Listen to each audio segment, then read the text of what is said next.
Chapter 6: Renaissance in India. In India, the age of Renaissance began in the 19th century. The Renaissance was a broad movement that brought about the transition of India from the medieval age to modernity. The movement manifested itself in many fields such as social, political, religious, economic, and cultural. Let us study the movement in this lesson. Indian Renaissance. Educated Indians began to realize that the excessive importance given to religious rites, rituals and customs, superstitions, casteism, social hierarchy, as also the lack of the spirit of scientific inquiry had arrested the progress of Indian society. They realized that India had lost her freedom mainly due to the backwardness of her society. They began to think about how the social ills and evil tendencies could be removed in order to bring about the nation's progress. They began to express their views about how to transform India into a modern nation. This intellectual awakening in India of that period is called the Indian Renaissance. This intellectual awakening began with the middle class that had received Western education. They assimilated new ideas and values through the knowledge they gained from the West. Reform regarding women. The condition of women at the beginning of the 19th century was miserable. They did not get an equal treatment. They were denied education. They had no economic and social rights. They were victims of evil practices such as female infanticide, child marriages, marriages of young girls with aged men, dowry system, sati, tonsure, prohibition of widow marriage, and so on. The movement for reforms regarding women addressed these issues. The agitation against the abominable practice of sati, launched by Raja Ram Mohan Roy, led to the passing of the act banning the practice of sati. Gopal Hari Deshmukh, Lok Hitavadi, severely criticized the evil customs related to women in the Hindu social system. He upheld the equality of men and women, saying that God had created men and women alike, and therefore their rights too are equal. The first school for girls was started by Mahatma Jyotirao Phule in Pune in 1848. His wife Savitribai Phule taught in the school despite strong opposition from the society. Jagannath Shankar Sheth, Ishwar Chandra Vidyasagar, Pandita Ramabai and other social reformers greatly contributed to the cause of women's education. Mahatma Phule started an orphanage in his own residence. He organized a strike of Nabhiks with a view to putting an end to the practice of tonsure. Mahatma Phule's efforts were not limited to only resolving social issues connected with women. He endeavored to change the male chauvinistic attitude that belittled women. Stri Purush Tulana, 1882, written by Tarabai Shinde, was a fruit born out of his endeavors. Tarabai, who belonged to a rural Marathi family in the Buldhana region, upheld the rights of women in fiery words. Ishwar Chandra Vidyasagar, Vishnu Shastri Pandit and Viresh Lingam Pantalu made great efforts to obtain recognition for widow marriages. Gopal Ganesh Agarkar strongly objected to the attitude that confined women to kitchen and child rearing. He was of the opinion that boys and girls both should be given the same education. He strongly asserted that a woman should be able to move about in society as freely as a man. Maharshi Dhondo Keshav Karve founded a widow's home or Anath Balikashram for the education of widowed girls. His efforts resulted in the establishment of the first women's university in the 20th century. Maharshi Vitthal Ramji Shinde launched a reform movement for women among the larger sections of society. He organized a conference at Mumbai against the practice of Devadasi. In the south, Periyar Ramaswamy Naikar strongly opposed this practice of Devadasi. He condemned the expensive marriage system that reduced women to a secondary position. Dr. Babasaheb Ambedkar, through his articles, exposed the injustice inflicted on women in the male-dominated society. Many women began to join his movement. This movement took women's reforms to the lowest sections of society.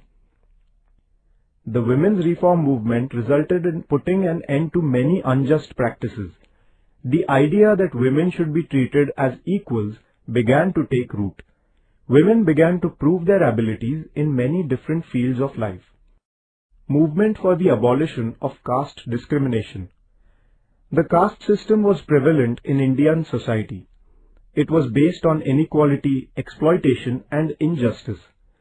The social reformers realized that the barrier of the caste system should be removed in order to bring about the progress of the country. Reformers such as Lokhitavadi, Mahatma Phule, Gopal Ganesh Agarkar, Swami Dayanand Saraswati, Narayan Guru, and Vireshilingam Pantalu strongly condemned the evils of the caste system. Mahatma Phule opened the schools for the Dalits. Through his writings, he tried to awaken the Dalits. He was of the view that the right to education should not be limited only to upper-class males, but should also be made available to the downtrodden classes and women. He founded the Satyashodhak Samaj. Through his movement, he endeavored to inculcate the values of social equality and justice. In Kerala, Narayan Guru organized the reform movement for the removal of social inequality. He gave importance to intercaste marriages with a view to abolishing caste discrimination. Later, we shall study the Dalit movement separately. Religious reform movements. Certain institutions established in India during this period gave momentum to social and religious reforms. Raja Ram Mohan Roy founded the Brahmo Samaj in Bengal. The followers of Brahmo Samaj believed that there is only one God. Dadoba Panduranga Tarkhadkar founded the Paramahansa Sabha. An important feature of this society was opposition to the caste system. Atmaram Pandurang Tarkhadkar founded the Prarthana Samaj in Mumbai. Justice M.G. Ranade, Dr. R.G. Bhandarkar, and Justice K.T. Telang were the leaders of the Prarthana Samaj. This society based its tenets on the teachings of the Warkari movement. This society advocated prayers and devotional songs in place of rituals for worshipping God. Swami Dayanand Saraswati founded the Arya Samaj in Mumbai. Swami Vivekanand founded the Ramakrishna Mission. He taught that service to humanity is the true religion. All these institutions criticized superstitions, the caste system, and other ills prevalent in the society. They asked people to have faith in their own conscience and not have blind faith in scriptures. The Ramakrishna Mission, the Arya Samaj, and the Theosophical Society explained the greatness of Indian culture to the world. The Singh Sabha was founded at Amritsar for religious reforms among the Sikhs. It worked for the spread of education and for bringing about modernization in the Sikh society. Later, the Akali movement continued the reformist tradition in the Sikh society. Social reforms in the Muslim society were initiated by Abdul Latif. He founded the Mohammedan Literary Society in Bengal. Sir Syed Ahmad Khan established the Mohammedan Anglo-Oriental College. Later, this institution came to be converted into the Aligarh Muslim University. He opposed the ignorance, superstitions, and evil customs prevalent in the Muslim society. He firmly believed that the Muslim society would not progress without the acquisition of Western education and science. Renaissance in other fields. During the Renaissance, along with the reform movements, the progress made in the fields of literature, arts, and science was also remarkable. Gurudev Rabindranath Tagore and C.V. Raman were the recipients of the Nobel Prize in Literature and Science respectively. All these advancements went into the shaping of modern India. During this period, many changes took place in the fields of literature and arts. Novel, a new form of literature, emerged. The life of ordinary men and women came to be depicted in literature. Thought-provoking essays were written. Subjects like the beauty of nature, love for the nation, and human feelings found place in the literature of the regional languages. Inspiring stories and novels giving the message of freedom were written. thoughts about social reforms came to be expressed in literature. Women too began to write in this period. Their writings expressed the female psyche effectively. New journals, newspapers and magazines became vehicles of social reform and political awakening. As in literature, noteworthy progress was also made in the field of arts. Music became more people-oriented. It was used even in the national movement. In Marathi, music-based plays came to be staged.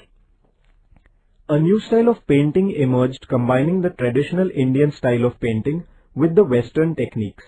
The Ajanta style, the Mughal and Pahari miniature styles were revived during this period. In architecture, a new mixed style evolved under the influence of the Western style. Many books were written on science. People began to realize the importance of experimentation and scientific outlook for bringing about the progress of the country. This expression of Renaissance is important in the history of modern India. Charged with the ideas of liberty, equality and nationalism, the reformers started a nationwide movement in the political field. We shall study it in the following chapter.